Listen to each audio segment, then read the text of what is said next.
అందరికీ నమస్కారం అండి.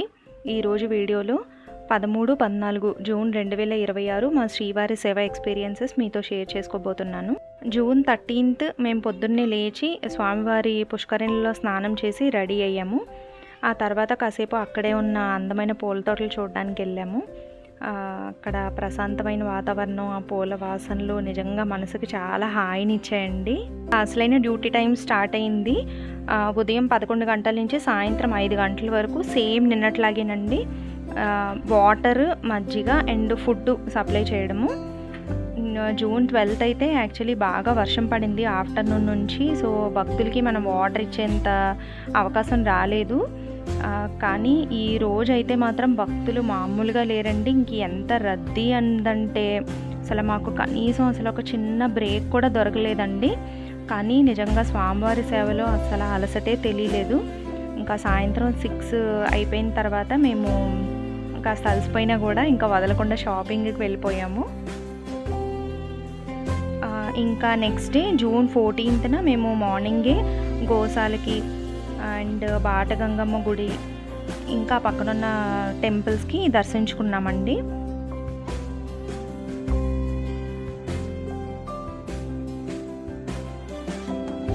లెవెన్ to 5 డ్యూటీకి రెడీ అయిపోయాము. ఇంకా ఈరోజు భక్తుల రద్దీ అస్సలు ఊహించని రేంజ్లో ఉందండి. దానికోసం ఏంటంటే ఇంకా ఎక్స్ట్రాగా డ్యూటీ ప్లేస్కి ఒక్కొక్క 2 గ్రూప్స్ సేవక్స్ని రప్పించారు. అంటే ఇంకా 20 మంది ఎక్స్ట్రా వచ్చారన్నమాట. సో ఇంకా ఏంటంటే ఒక టీం ఎక్కువ మంది ఉండటం వల్ల మాకు కొద్దిగా గ్యాప్ దొరికింది. సో మేము ఏమనుకున్నామంటే ఒక 2 days నుంచి సేమే చేస్తున్నాం కదా, సో లంచ్ అయిపోయిన తర్వాత మేము కూరగాయలు కట్ చేయడానికి వెళ్దాము అని అనుకున్నాము. అలాగే వెళ్ళాము. సో ఈవినింగ్ 6 వరకు కూడా అలాగే మేము వెజిటబుల్స్ అన్నీ కట్ చేసాము.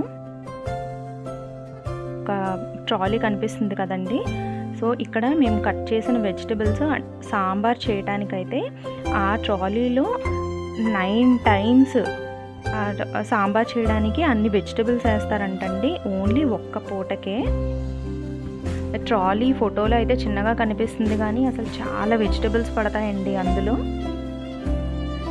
ఇంకా ఇక్కడ మాకు ఇంకొక విషయం తెలిసింది.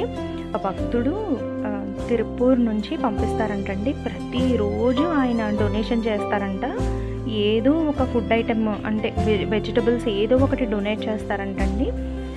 కరివేపాకు కానీ, కొత్తిమీర, వంకాయలు అలా ప్రతిరోజు పంపుతారంటండి ఆయన. అలాంటి భక్తుల్ని దేవుడు నిజంగా చల్లగా చూడాలి. ఇంకా ఇదంతా ఒక ఎత్తు అయితే ఈవినింగ్ మేము రూమ్కి వచ్చేసిన తర్వాత ఒక చిన్న ట్విస్ట్ జరిగింది. యాక్చువల్లీ రేపు టెంపుల్ డ్యూటీ లిస్ట్లో మా పేర్లు ఉన్నాయో లేదో చూసుకోవడానికని వెళ్ళామండి. కానీ తీరా చూస్తే నేను అక్కడ నా మొబైల్ నెంబర్తో చెక్ చేసుకున్నాను. నా మొబైల్ నెంబర్ నాకు ఎక్కడా కనబడలేదు. సో ఇంకా మాకు టెంపుల్ డ్యూటీ రాలేదు అని చెప్పేసి మేము చాలా అప్సెట్ అయిపోయానండి. నేను చాలా బాధపడ్డాను. కానీ స్వామివారి లీల చూడండి. మేము ఇలా బయటకు వచ్చాము. అక్కడ సేవక్స్ చాలామంది గ్రూప్స్గా వచ్చారండి. 10 మంది అలా వచ్చారు. సో మేము ఏంటంటే మా గ్రూప్లో మేమందరం కూడా ఇండివిజువల్స్ మాట. ఒకళ్ళు ఇద్దరు అలా వచ్చిన వాళ్ళు. సో మా గ్రూప్లో ఉన్న ఒకళ్ళు అడిగారు మాట, మీకు టెంపుల్ డ్యూటీ వచ్చిందా? మాకు వచ్చింది అని చెప్పారు. సో అయితే ఓకే, ఇంకోసారి చెక్ చేసుకుందామని చెప్పి మేము మళ్ళీ వెళ్ళి చూసాము. ఈసారి నేమ్స్తో చెక్ చేశానండి.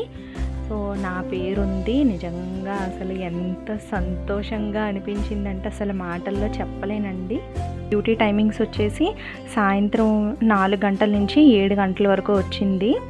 సో ఇంకా రేపు టెంపుల్ డ్యూటీకి వెళ్ళిన తర్వాత అక్కడ నా ఎక్స్పీరియన్సెస్ ఏంటి అవన్నీ నేను రేపు వీడియోలో మీతో పంచుకుంటానండి. తప్పకుండా నా ఛానల్ని సబ్స్క్రైబ్ చేసుకోండి.